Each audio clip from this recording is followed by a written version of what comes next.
রবীন্দ্রনাথ ঠাকুর বাংলার ছোট গল্পের জনক। Rabindranath Tagore is the father of Bengali short stories. এটি একটি সিম্পল প্রেজেন্ট টেন্স এর বাক্য, কারণ এখানে রবীন্দ্রনাথ ঠাকুর একটি স্থায়ী পরিচয় বা সাধারণ সত্য প্রকাশ করেছেন। এবার আসুন আমরা এই বাক্যটি গ্রামার বুঝে নেই। Rabindranath Tagore subject is verb, the father of Bengali short stories subject complement. আর বাক্যটি simple present tense,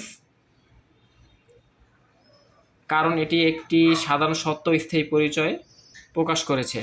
simple present টেন্সের ফর্মুলা সাবজেক্ট প্লাস ইজ মানে ভার্ব প্লাস কমপ্লিমেন্ট।